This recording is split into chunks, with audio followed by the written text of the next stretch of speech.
Welcome to the Ultimate Coach Podcast, Conversations from Being, inspired by the book, The Ultimate Coach, written by Amy Hardison and Alan Thompson.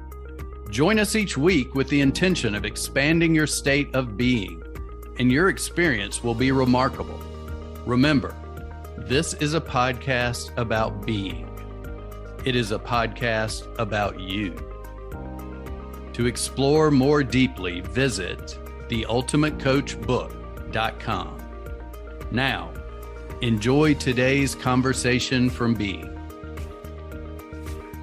Welcome back to the Ultimate Coach Podcast. My name is Philip Bartu. Joining me today is the wonderful Lindsay Gilman. Hello, Lindsay. Hello. Wonderful to have you here with us. Lindsay is a trauma therapist, a holistic health practitioner, and calibration coach. And when you feel her, you just feel her passion about the miraculous power of the body to heal itself.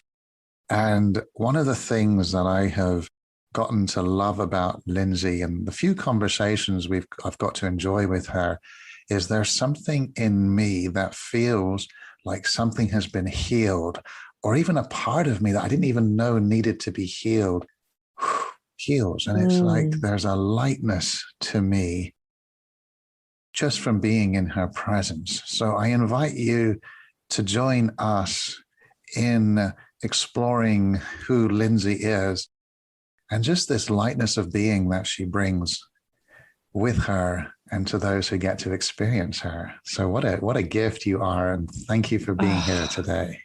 Thank you so much, Philip. It's such an honor. I wouldn't want anyone else to have a conversation with today. Well, I'm excited. Thank you. And I know that this has been a real journey for you. And this podcast is really about connecting with people who have been very impacted by either Steve Hardison or the book, The Ultimate Coach. And I know when you came across this book, this was, actually, I don't even know. Tell me about how did you actually get the book in your hand? Yeah. It's actually, it felt very random. I was scrolling Facebook one day and I got an invite to join the Ultimate Coach Facebook group. And I clicked it and hopped in and started scrolling through the group. And what I was reading was like nothing else I had ever read before. These posts were just on another level, the depth of what people were discussing. And I'm reading about being, and I'm reading about this guy named Steve Hardison. And then there's all these acronyms that people are using it. I had no idea who Steve Hardison was. And so I just kept kind of lurking in there for a couple of days. And I decided to introduce myself. I wanted to get to know more of these people sharing about being. I remember your introduction video, which was something that totally shook me. And I ran over to get my wife and said, watch this. So with your permission, I mean, would you introduce yourself the way you did for our listeners? Oh my!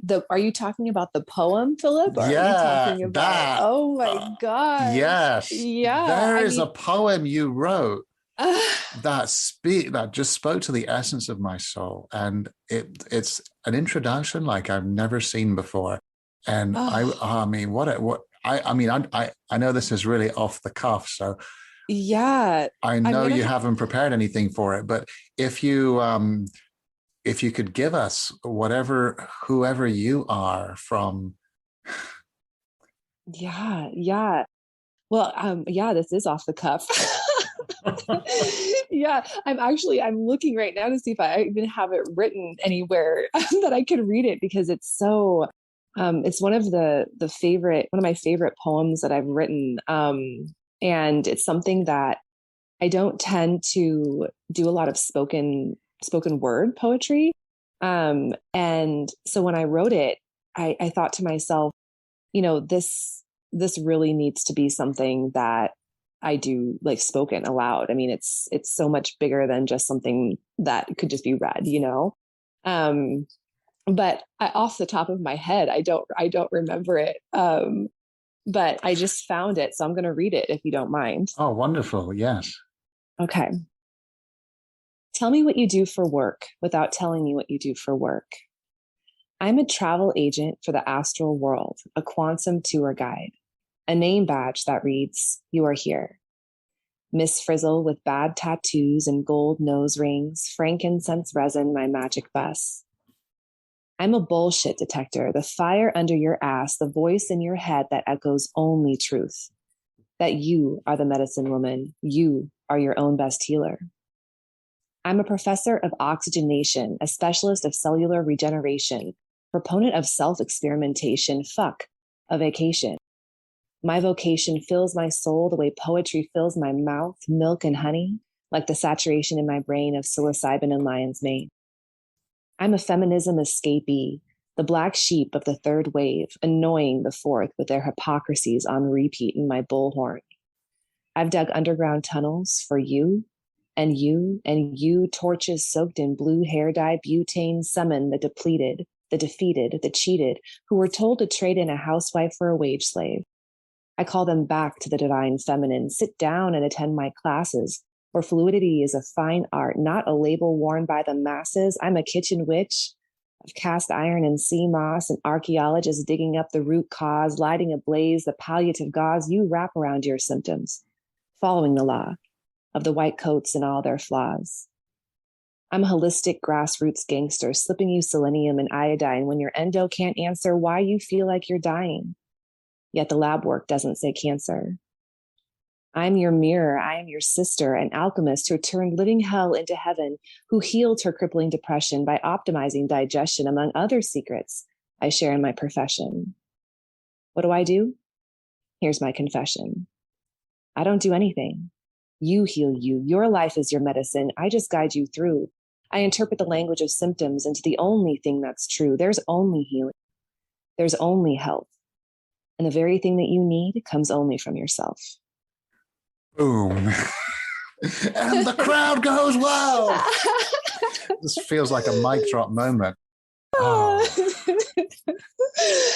Oh God, I love that. I love that. Thank you for letting me share that. You're asking me to share that. I mean, I haven't read that in a while. Yeah, I just at some point just wanted to kind of beat along with you, and I could just feel, I got to feel who you're being and how you share that. Yeah. And the power and the confession that you make at the end. And it's what a beautiful way to introduce yourself. Thank you. Thank you so much. And yes. I'm so glad you found it. So this is how I discovered Lindsay. That was my first impression of you. And I was, from there, immediately I reached out to you and we had a call, and oh my God, so much has happened since then. So I know that also for those of you that are listening and don't even know about the Facebook group, this is also a podcast where we're going to sort of let you in a little on what's, well, actually really about what I'd love to know more is just about your journey. And so what's, maybe you can tell us a little bit about what has been your experience with the book, with the community, and what's happened in your life, because I know you have the most extraordinary story to share. Yes. So much has happened. I mean, I didn't get the book in my hands until January, the beginning of January. So it's what, like 4 months, and it feels like a lifetime has passed. And after I joined the group, Judy Thurston, who was the leading lady of the Ultimate Experience, actually reached out to me after reading my first post and my video. And it's that poem, wasn't it? It's that poem. So I ordered the book and started reading it right away, and met her for coffee maybe a couple of days later. And she shared with me her story, which is so incredible and inspiring, and invited me to the event. And of course, I said, absolutely, I will absolutely attend this. This book is already, just impacting me in such profound ways. And I started to share a little bit about what I was reading with my husband and Casey Gilman. And he and I have had a lot of struggles, and I'm going to kind of just go into it here, Philip.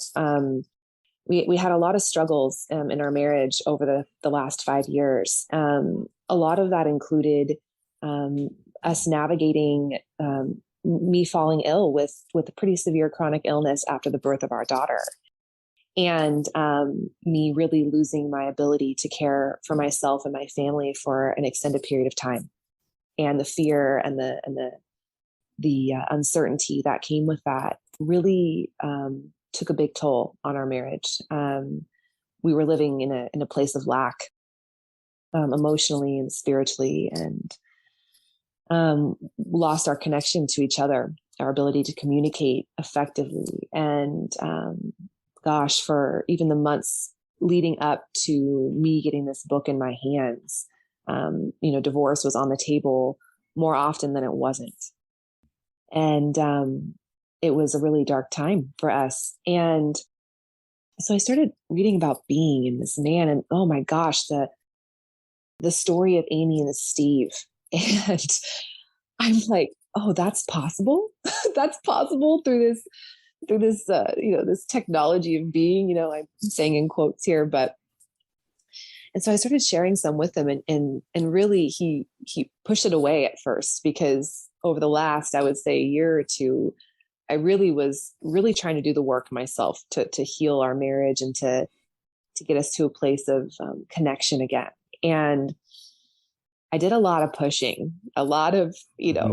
wanting him to come along with me. Like, I need you. And there was resistance there. And this is one more thing, right? But I didn't push this. I just shared what I read and shared, some posts from people in the group. And it wasn't until he saw a video, I think it was of Antonio de Sousa. And he watched it and he said, all right, I'm going to sign up for Facebook. And he hasn't been on Facebook for like 7 years. And he joined the group. And then a couple of days later, after lurking, he said, I want to go to the event. And I said, well, to go to the event, you got to read the book. And so we sat together every night and took turns reading the book together.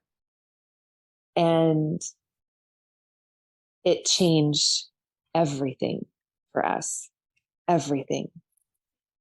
By solely understanding that we were creating unintentionally in the past who we were being in our relationship, who we were being as husband and wife, and that we can intentionally create something different. And that one concept changed everything. And Philip, we are so connected now, deeper than I ever could have imagined prior. I mean, this is beyond my wildest dreams. I'm giddy every day. Like I'm just like, it's incredible, absolutely incredible. And I have the honor of watching my husband grow and transform in ways I never imagined and never thought was possible. And the amount of pride I feel and joy, and it's been incredible. It's been an incredible experience. It's nothing short of a miracle. It's a message of hope and possibility for those that are listening and feel like what's extraordinary is the whole thing happened within a time frame of about 2 months. Yep. Yeah. So it went from having a divorce, considering divorce, not being able to communicate, feeling disconnected, to having such a sense of ease and connection and love and understanding through who you were being and the way you were sharing with each other. Right.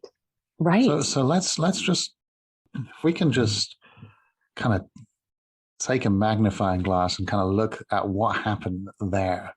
So what is it? So we got to hear the story before and the story after. What are some of the things that you understood that you hadn't understood before, or that you started to get a different perspective on? Yeah. I think it was slightly what I touched on just a moment ago. So I'm an artist. I'm a creator. I love using paint. I write. I cook. I crochet. I draw. I'm an artist in that way. And when I'm creating art, that's when I'm in there's this flow state. I feel so connected to spirit, to myself, to my work. And I find so much joy in that. It really brings me into the present moment, and it's so healing. And what I didn't recognize prior to reading this book is that I'm creating all the time. I'm creating myself. I'm creating the people around me. I'm creating my life. I'm creating all the time. And so you're actually never not creating. I'm never not creating. Yeah. So why not intentionally bring an intentionality to what I'm creating to make art in my entire life, in my being, through my being. Make my relationship, my marriage, my art. My mothering is art. My sistering is art. I'm making everything into art by who I'm being, and turning it into something that's intentional. And oh my gosh, that's what's reflecting back to me in my marriage. It's become this masterpiece that we are co-creating together, my husband and I. It's like we're both with paintbrushes, painting this masterpiece on a shared canvas. And we don't know how it's going to turn out, but we know that because we're creating ourselves as being love, unconditional love for each other, and we're being peace, and we're being intentional, we know that it's going to turn into something that we can't even imagine, but we know it's going to be beautiful. And that has been my biggest takeaway that I wasn't cognizant of prior. And so now I've taken that artist label on myself to a whole nother level. Like, I'm an artist of life. Like, it's brought me joy that is so immense each and every day. That joy that I experience when I'm painting or writing, I'm experiencing moment to moment to moment. That's so beautiful to hear. And also, when I'm listening to you say that, it can also feel like the joy, like the painting is bringing you joy. And as much as all of that is true, I also want to, sort of ask you, how do you feel about the fact that you're experiencing all that joy has everything to do with the connection you have for yourself and really nothing to do with what you're doing? Yeah. I mean, you're so right, Philip. It's brought the concept of being, and the intentionality behind it really has brought me to such a deeper connection to myself, such a deeper level. Yeah, and that joy is available to us when we're taking the trash out. Yes, like that joy is available to you when you have to get up in the middle of the night because one of your kids are crying. Like that right. there's no place where that joy isn't available. So the possibility of actually living from a place of joy and peace and well-being is unlimited. Right. It's in every moment. The possibility is there in every moment. And I find that in the moments that could be seen as difficult, it's almost that when I tap into that the access to joy in those moments, it's on another level. When you're able to create art, that's kind of how I feel about it. When I'm able to create art by who I'm being in the difficult moments, it's that much more beautiful. It's such a beautiful experience. it's changed my life. Changed my life. Yeah, I can hear that. Mm-hmm. What are Mm-hmm. you, what else are you excited to share with our listeners today? Outside of the, like you said, miraculous healing that has happened in my marriage, and we touched on this deeper connection to myself, I want to touch on that a little bit more because I'm actually going to share something. It's kind of a funny story that just happened the other day, and I think it's applicable here. Most of my life, I was a chronic people pleaser. I had no clue who I really was, what I wanted, any of it. I was a pro at wearing all these different costumes for everyone in my life based off of what I was assuming they wanted me to be for them. And really had there was just no sense of self, no sense of boundaries. And it took a huge toll on my mental and physical health. And in that, there was also this hole. There was this lack of self-love. I was caring more about what other people thought of me than what I thought of me, or who I really was, or anything. And in the past 4 months, and this is something I've worked on prior to this, like really trying to establish a deeper level of self-love, and especially after I got sick, I really brought that to the forefront. But the book itself and reading about the depths of how Steve loves himself, and how that in turn creates this huge, endless capacity that he has to love everybody. I mean, it's just overflowing, and there's never a drought. I realized that I really needed to hone in more on my own self-love and passion for myself, and getting to know who I am and who I want to create myself to be.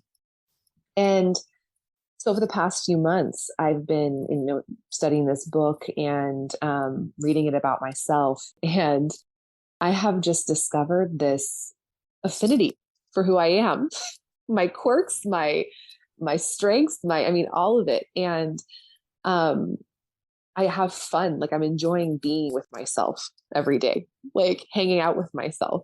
And I had a moment.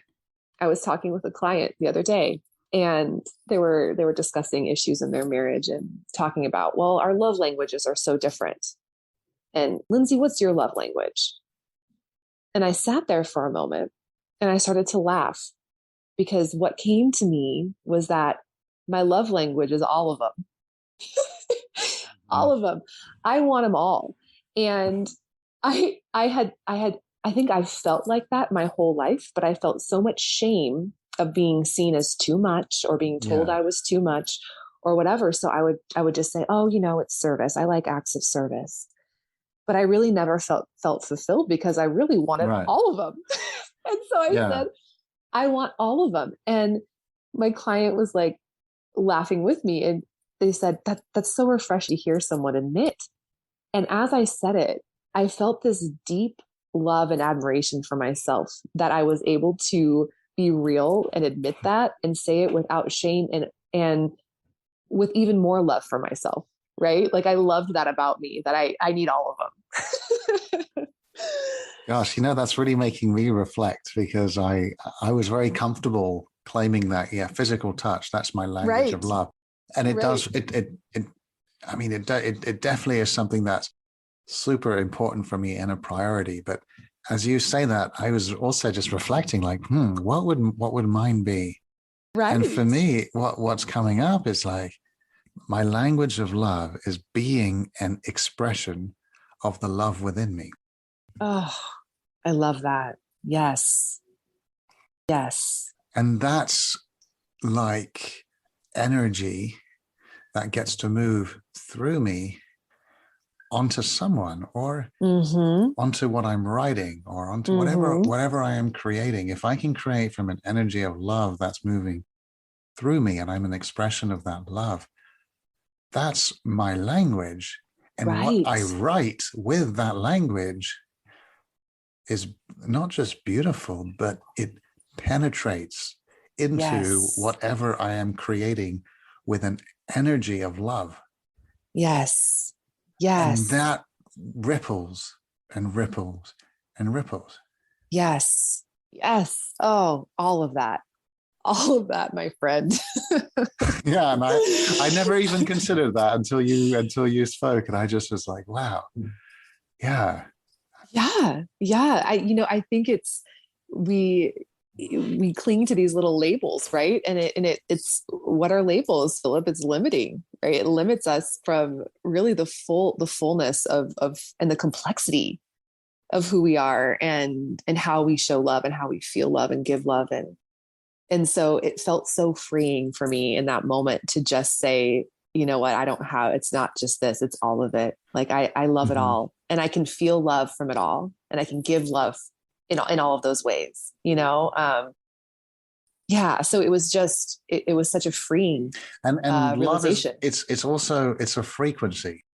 It's a state of awareness, a state of being.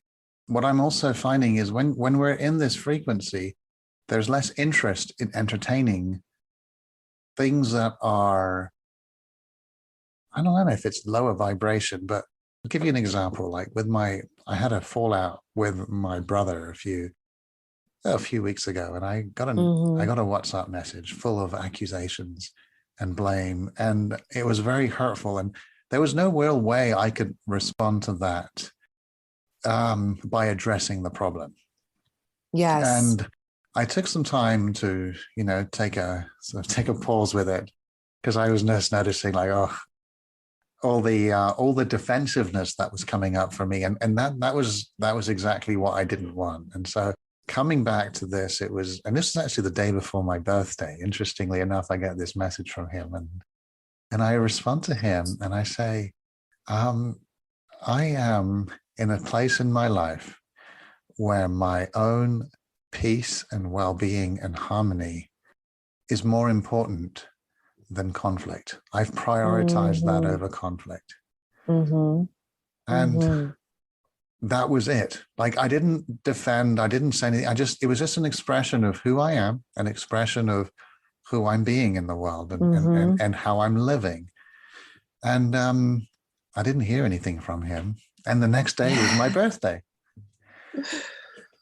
He sends me a voucher for a massage treatment, and he says, I hope you get a lot of peace and love through this massage and harmony. I hope you get everything you're looking for in this massage.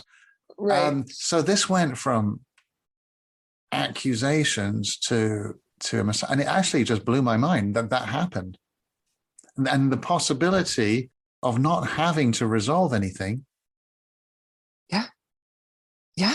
For there to be a sense of I don't know what's the word, like a sense of like acceptance. Yeah. And where I can receive that from him. And I thought that was so graceful of him to be willing to put down the story and say, absolutely, I choose our relationship over our problems.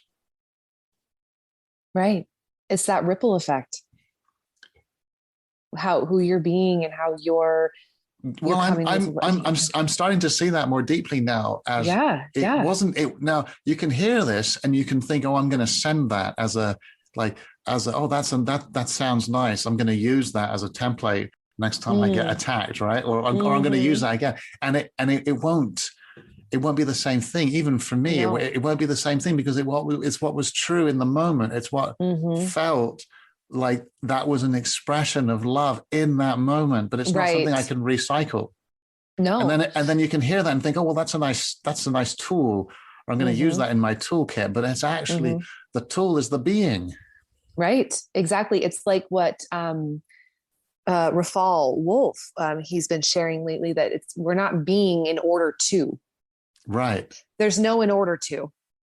We're just we're being from this deep well of who we are, and it just flows through us, and it's what we're, creating of ourselves, and there's no one order to. Well, I also want to just kind of specify like what I'm hearing in that, because you can absolutely be in order to, but what you're being is lack. You're being lack. Exactly. Like whenever I'm being in order to, I have to be from a cup that is half full, not an overflowing cup.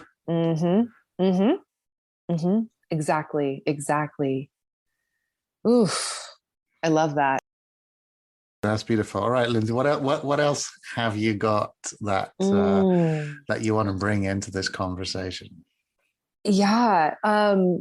I actually, I something else that's really profound that I find such a gift from reading the book, getting to know Steve Hardison, and all of the people that I've met in this community. So I actually spoke about this. I did an Ultimate Coach book reading just a couple of nights ago on Zoom, and it was such a intimate, beautiful experience. And the excerpts that I chose to read was the one of the uninvited visitor of Dominique, the gentleman who escaped prison.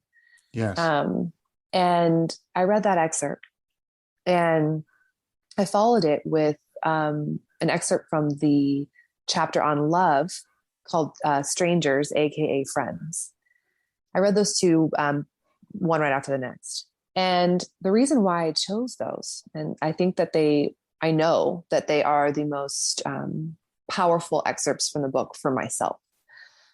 So I grew up indoctrinated basically into a non-denominational Christian church.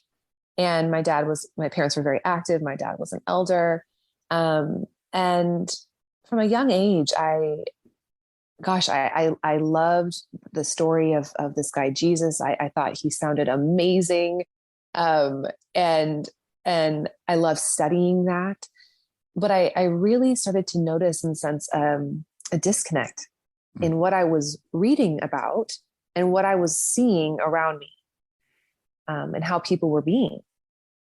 And it caused a lot of chaos and turmoil within myself at a very young age. And I'm thinking to myself, we're told to be like Jesus, but I'm not seeing anybody being like Jesus. And, and so I really began to have a massive spiritual crisis, throughout my childhood.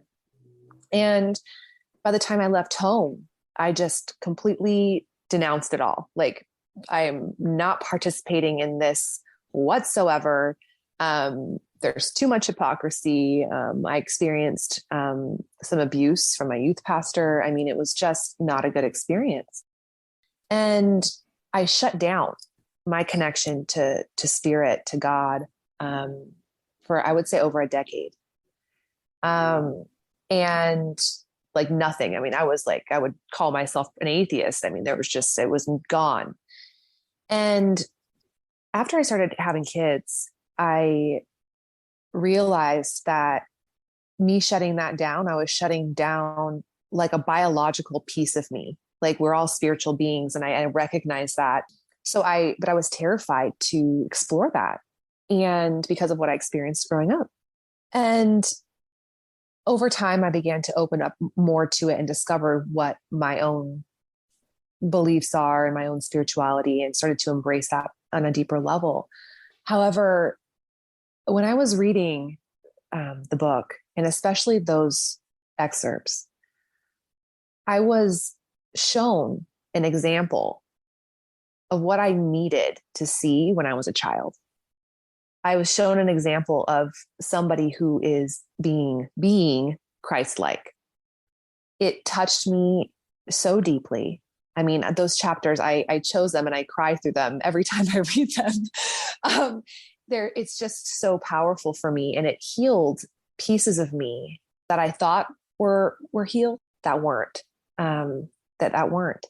And it gave me hope, and it gave me an example, and it gives me a blueprint in some way as to, oh, this is what that looks like in a human, in a real person, and it has brought me to such a deeper level, with my own spirituality, with my own connection to God, with my own connection to spirit. And that gift, talk about ripple effect. I mean, that has rippled out into my family, into the miracles that are occurring in my life every single day. I mean, it's happening every single day. It's rippling out into my business. Having this deeper connection to spirit, this consistent flow, it's changed my life. And those excerpts really healed old parts of me that needed to be healed. So I really wanted to share that, and how appreciative I am of that example, so. Mm-hmm. Wow. And you are now that example. Yes. Do you see that? Yes. Yes. It's like you were looking for an example. For 10 mm-hmm. years, you became what you mm-hmm. considered atheist. Right. And then you found the book, and then you saw Steve as the possibility of being a mm-hmm. living example of that. Mm-hmm. And that transformed you so much that you became that very Christ-like state of being. Yes. That you were so desperately looking to find in the world. Right. So right. talk about creating from the possibility of not seeing that anywhere, and then just from a book, and then actually creating yourself from that. I mean, that's just remarkable. Mm-hmm. I've actually mm-hmm. I've never heard anyone say it the way you just did. And it's really, I just want to sort of let that as a possibility for anyone who is reading the book right now, and who hasn't finished, or who's, as a possibility, this is taking the saying, read the book about you, to such a even deeper possibility. So, mm-hmm. so I know I just want to just acknowledge you for who you get to become, or rather, mm-hmm. or rather, everything you were able to let go of, and mm-hmm. who you get to unbecome. Yeah. In this in this process, and the stories that you were able to let go of, the people pleaser, all those different personalities. That's and from someone who's done a lot of therapy, a lot of work on yourself. It's probably spent a lot of money, spent $20 on a book, and it's like a lifetime of personal development work and therapy kind of result. I just want to speak to the miracle of that. Yes, it is. I mean, and that's what I'm hearing in your story and in your sharing. Is. Yes, it's I have been living a miracle. Yeah. And it was the timing is always right, and so the decade of my, spiritual drought, all of that brought me to this place right here, right now. And it's added such a richness to my life, the confusion that I experienced, the physical illness. I mean, all of these different, the marriage issues, all of these things has brought such a richness to my own life experience, to my own journey. And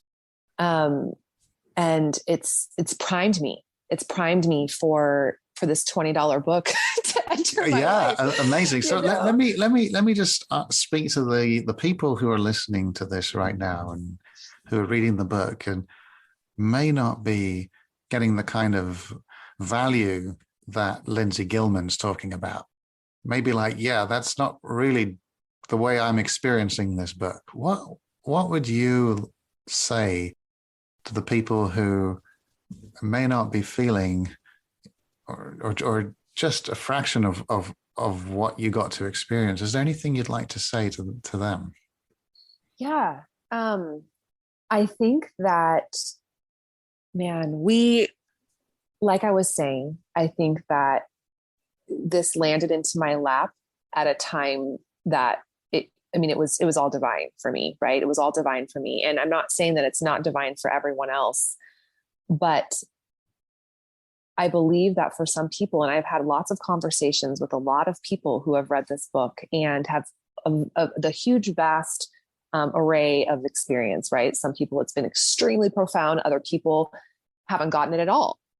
And I think that all of it is right. I think all of it is right.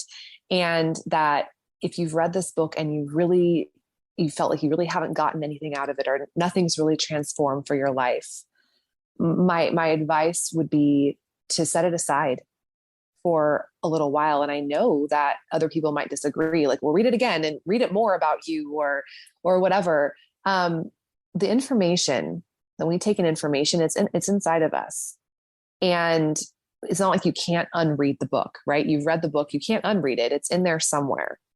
And I think that if we're desperate and seeking transformation, we're coming from a place of lack, right, Philip? So when we're being desperate, we're coming from this place of lack, and that's going to limit what it is that we're able to see and accomplish and be in our life. So setting it aside and allowing it to marinate. And I actually gave this advice to somebody who I was speaking with in the group, and they set it aside and actually, turned off Facebook for a couple of weeks, and they felt their own inkling to pick the book up again. And they picked the book up and just flipped to a chapter instead of starting over from the very beginning. Yeah. It hit them in a way that was needed and different and transformative. And if we're fighting, we're not open. We're not in receiving mode. So that would be my advice, is to take a pause, to let things marinate, to know that it's in there. It's in there. Yeah, and that's when amazing. it's ready to land, it will. What a wise woman you are, and what a wise answer. And even for me, where I felt like I was getting a lot out of the book, I needed to have moments where I would put the book down, because there would be this sneaky thoughts that would get into my mind and tell me, wow, how can I be this? How can I have this much capacity for connection, this much ability to impact people? Like there was this, I felt into this comparison mode and feeling like, oh, actually, I'm feeling a little inadequate reading this book.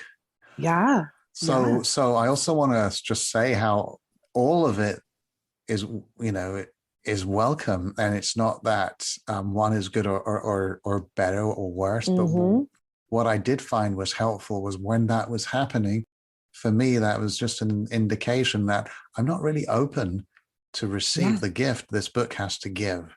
Yes. So I decided to put the book down until, for me, it wasn't so much until I felt an inkling, but until I was just feeling connected again, feeling that, openness, I'm open. Openness. Right. And so when I was open, I would read the same page and it would really lift my spirit. It was like medicine for the soul.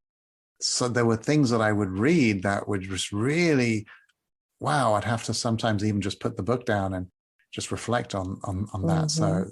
So for me, it was also the experience of reading. It was very much also experiencing myself as being open and closed, and then taking that into my everyday life and noticing, when am I open? When am I closed? When am I open?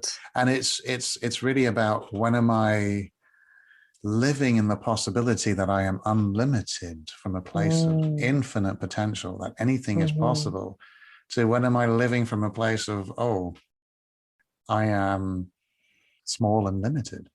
Right. And I go in those two different dimensions, in and out, every day. Oh yeah. Absolutely. I had practiced that work of feeling in, tuning in and toward my body as to when I'm feeling open or constricted. A few years back when I was diving into the concept of polarity and feminine energy, and really trying to harness more of that in my life and in my body. And one of the practices was in the day, in moment to moment, can you sense what does it feel like to be open? What does it feel like when you're closed? And really, and what's happening in the world around you or inside you when those things each occur? What draws you open? How do you respond to be constricted or closed? And it's that practice has fingered out, into many areas of my life, not just in regards to like feminine energy, but in regards to, how I'm mothering or how I'm taking in new information, books, all of that. So, and I know that you're also an expert in health and nutrition. Yes. And, I know one of the things that I remember in our early conversation was my wife had made me a smoothie that morning. And as I was drinking the smoothie, she poured and over poured and kind of spilt. And I was feeling grumpy that morning. And I remember having a thought, poor me, I have a wife who's clumsy. And I was living in that feeling of tension in my body. Yes. Like, my wife is clumsy. Why can't she make me a smoothie without having stuff poured all over the side? So this is again coming back from my hospitality training about how to pour. So I clean up the glass, and I could have just said, "Oh, here, babe, let me help you clean." And I clean up the glass, thinking, "Poor me, here I am cleaning up the glass, my clumsy wife," and I sit down and I drink it. And it was the most lovingly prepared smoothie with the healthiest ingredients. And as I was drinking it, I just felt like tension in my body, and it didn't feel so good. Mm-hmm. And in that moment, it was like, holy cow, this is like the book. I'm now closed. So whatever I'm feeding myself, I'm not really able, my body isn't in a state of being that it's able to naturally take in all the nutrients so that I can really expand and feel alive. And I got to see that, wow, yes, food and nutrition is so important. And I had completely overlooked the state of being. Yes. As a key element to health and vitality. Yes. Yes. What you're saying, I have, because of this amazing book, and Steve, I've been able to bring in the language around being into my coaching practice. And it has transformed how I coach, because I coach around the nervous system and trauma and nutrition and hormones and all of that. And realizing that the foundation, the very first thing that we need to be paying attention to when we're experiencing issues with our health or dis-ease or whatever, is who are we being? Because who we are being is going to dictate our nervous system, which dictates how our hormones go, which dictates our digestion, which dictates our sleep, our immune function, all of it. And what a profound, simplified way of approaching overall health and vitality. It doesn't need to be so complex. And people have been, I'm usually the last person that people come to after they've been dealing with chronic illness or anxiety or trauma or whatever. They've seen all the doctors, they've done all the things and spent all the money on supplements and programs, and none of it's worked for them because they haven't addressed who they're being. So it doesn't matter how healthy of a food program they're on. If they're having the most delicious smoothies, but if they're in a state of constriction or unease, dis-ease in their being and who they are, they're not, it doesn't matter what they're taking in their body. It's not going to be as effective as if they were in a place of openness, ready to receive that as something that is healing. Yeah. And as a food lover, and like you, I love to cook. It's also changed the way that I prepare food, the energy that I'm putting into it.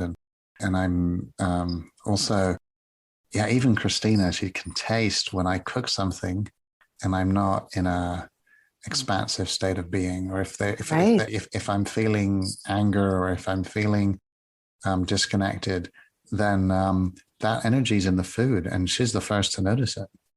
How profound is that? I mean, that is just, And it's it's also, remarkable. yeah, and if you think about it, there's the grandmothers in Italy are so renowned for their cooking. And Mm, there's this saying that there's nothing like grandma's cooking.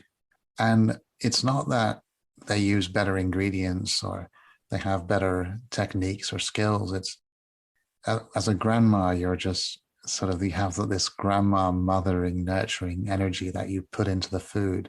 yes. And that's, even if you're eating pasta with extra parmesan and what have Right. you, Exactly. it's the love in that Mm-hmm. food that Mm-hmm. makes what would be considered by many as an unhealthy dish a dish that has the capacity to heal Oh, it's so nourishing. It's and so just and nourishing. deeply nourish. Yeah, that. Mm-hmm. And so you can also have a meal that is nutritiously meets all the standards and ticks the boxes, but the chef was like having a really bad day in the restaurant and it just won't nourish you the same way.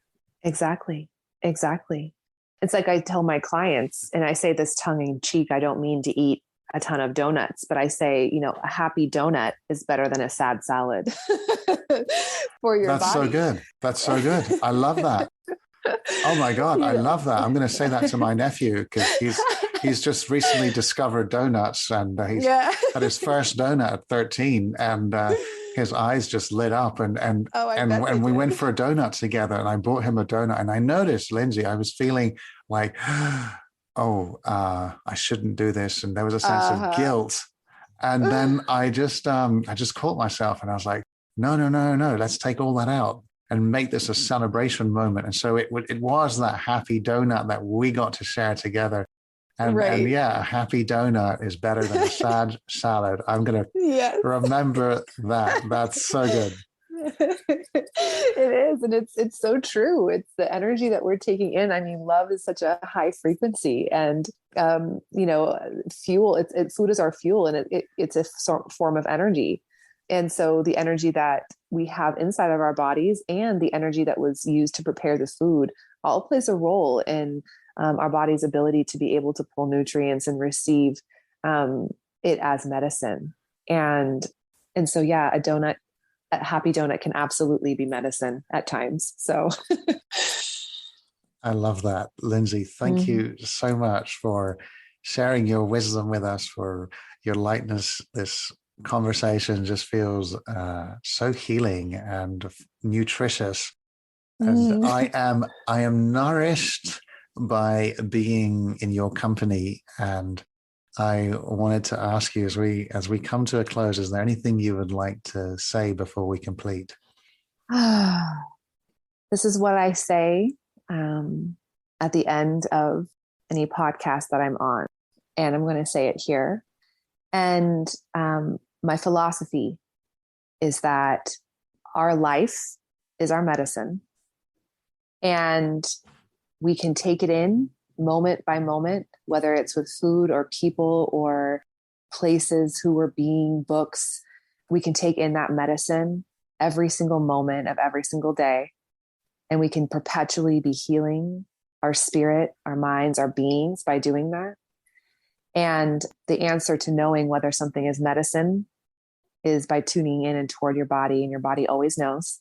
And just to remember that. And I also want to thank you, Philip, for inviting me on here with you today. And not only for that, but the friendship that you and I have created together. It's like nothing I've ever experienced. And I am infinitely blessed to have you in my life and as someone that I can call a dear friend. So thank you so much for that. Oh, you're such a gem. Thank you so much, Lindsay. And for people that would like to know more about you and your work, what would be the best way for them to connect with Yeah. you? Yeah. You can find me on Facebook. So you can just look up Lindsay Gilman. It's Lindsay with an A. You can find me on there, friend me. I tend to post on the body and the nervous system and being, several times a week there. And you can also find me on Instagram at the calibration coach. There's underscores in there, but you'll find me, or join the Ultimate Coach Facebook group. And I'm very active in there as well. So Lindsay Gilman is one of the most engaging social media users I've come across. Her posts are really beautiful and extraordinary and will leave you feeling expansive. So if you've enjoyed this interview and this conversation and you want to deepen and learn more, I really encourage you to follow her and let yourself be astonished by what Lindsay Gilman has in store for you. Thank you, everyone, thank you for listening. Thank you for taking the time to be with us today. And Lindsay, thank you so much for blessing us with your wisdom and your presence. And we look forward to our next episode soon. Have a beautiful day. Thank you for listening. If you know someone who would benefit from today's conversation, please share this podcast with them. Also, we invite you to visit theultimatecoachbook.com so you can continue your personal exploration of being. There you will find links to join our wonderful community, get your own copy of the Ultimate Coach book, and more. Simply go now to www.theultimatecoachbook.com. That's www.theultimatecoachbook.com. The link is also available in the show notes. We appreciate your support. Be blessed.